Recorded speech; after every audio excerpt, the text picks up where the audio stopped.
Hey everyone, RogueGold here, and today they've done it again. I want to talk about the latest target that has just been released for the Division 2 Year 5 Season 1 Manhunt structure, so consider this your spoiler warning if you have not yet done it and you don't want to be spoiled about some of the background of the target, the events that go on, then you might not want to watch this until you complete it. And I know I've done a lot of these lately. We did one for Cursed back in Season 11 because of the kind of challenge and uniqueness of his mission at Tidal Basin. We talked about John, the first target of Year 5 Season 1, and just how the overall structure had changed compared to previous seasons. But what can I say? They keep doing things to impress and surprise in terms of the delivery and types of story beats they're going for in these manhunt targets, and I'm not saying this revolutionizes manhunts, right? I made that very clear in those past videos. It doesn't. We're still doing the same activities that we've been doing for, 12 seasons now. But between the gameplay mix-ups and the story tie-ins, specifically with this target, it's some pretty cool stuff that I just wanted to talk about. I'm just compelled to. What can I say? And before people say it, of course, this does not excuse some of the other current issues in the game. I'm not trying to deflect away from those. Hopefully, a lot of that will get fixed up in 18.2. It seems like that's when we're getting the Breakable fix. Hopefully some stuff for Countdown makes it in as well, so we'll see. I'll keep you posted on that. But I like giving credit where credit is due, and this latest target had some awesome moments. There's some super cool tie-ins to the larger Division universe, so I want to talk about it. If you end up liking the video, consider clicking that subscribe button to keep up with all the latest with the Division, and let's get into this.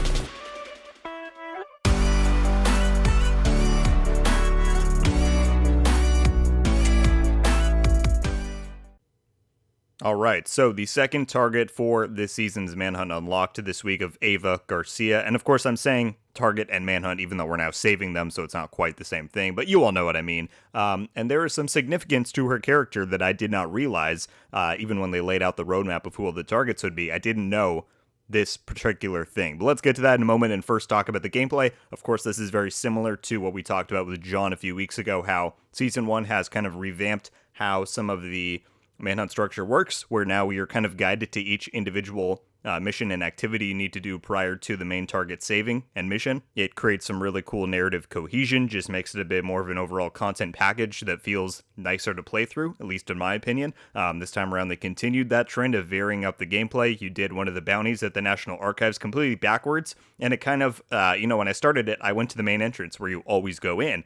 And I was like, the door is shut. Is this bugged or what do I do? And then I realized I had to go all the way around the building because the backside, where you normally end the bounty, was open and you ran through the entire thing backwards. So again, like I said earlier, that's not revolutionizing manhunts, but it continues to spice things up in the best ways that they can with this current structure to make it as organic as possible, and that was a lot of fun. The main mission you eventually end up at Viewpoint Museum had a lot of, the same stuff we've seen these past few seasons where they had additional spawn points in rooms that you normally don't fight in, some varying spawn points in the rooms that we already do fight in, and of course we had another rogue agent encounter like we did in John's mission, so a lot of fun there. Really like that mission. That's what you're watching in the background. And like I said before, despite this all taking place at old locations that we've been to dozens of times, despite the fact that we're still in the same manhunt structure that we've used for 12 seasons, the attempts that the devs are making to make it as refreshing as possible despite those limitations is appreciated for myself personally. But the real winner this week and with this target, and why I really wanted to make this video,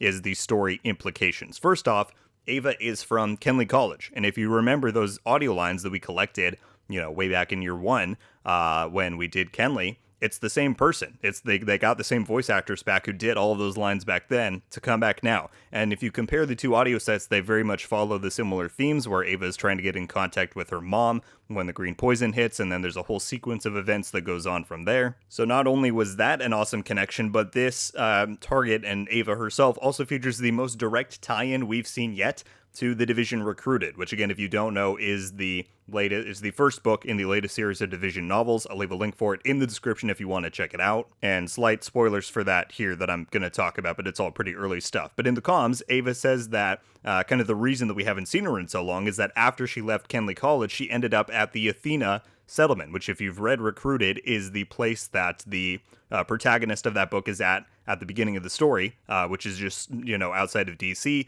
and there's some whole events that go on there with Division agents and the Outcast attack it and all that stuff. So that's where Ava has been all this time, is at this other settlement that we've only ever seen in the Division Recruited, and she references events that you see in the book directly, so that was cool. She also talks about Myra, who is the main protagonist from that book, as well as Kazi, who's a secondary character. So, these references have happened before, especially in the last few seasons. In season 11, of course, they talked a lot about the dirty bombs in St. Louis, which again was another plot point from the Division Recruited. But I think by far this was the coolest, where you're kind of seeing characters crossing in between, right? Ava started in the Division 2. We had no idea what happened to her after the Kenley College stuff, and then come to learn now that in between she had been at Athena, which again we've only ever visited in that book, and now she's back in the Division 2. I think that's just really cool. And overall, this stuff continues to highlight the promise of the Division universe to me personally. The potential of what we could see one day down the road when you do regularly have characters crossing in between mediums, games, platforms, you name it. I did also want to mention that in these comms we get another reference to winter approaching. This started back in season 9, when the game first kind of restarted its content cycle. In Countdown, one of those closing statements that you'll get from Kelso is that it's a great thing that we got the power back on at the plant since winter is coming. And Ava says something similar here, that winter is on the way. The Athena events are very clearly stated, both in the book as well as if you read Ava's target description in game, that they happen in September, and that of course has now happened in the past. So I think almost certainly we are by now in game in the events of somewhere in October, maybe even approaching November. And this is completely my own theory, so don't take this and run with this, but I think all of these references keep making it more and more likely in my mind that this Brooklyn DLC that we know we're anticipating in Year 5 Season 4 could be set in the winter. The devs clearly across the Division universe have a desire to keep things narratively cohesive. They want the timeline to actually feel like it's progressing forward.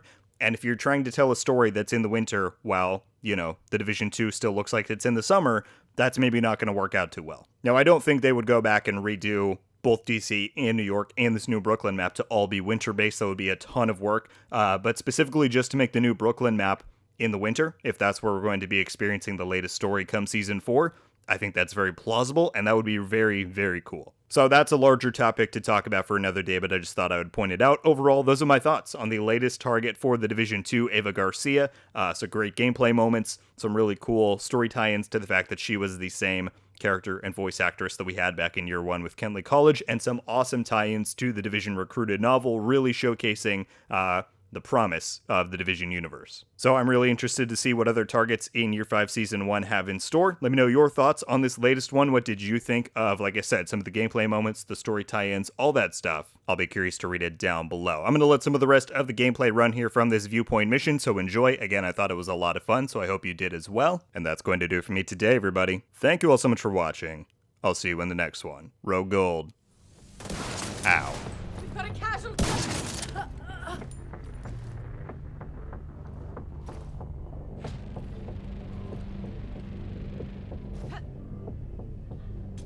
We need some support!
Rogue agent detected.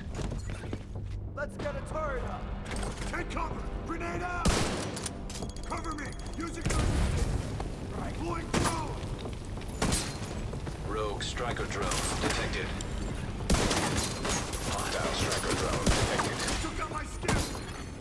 Rogue defender drone detected. Hostile defender drone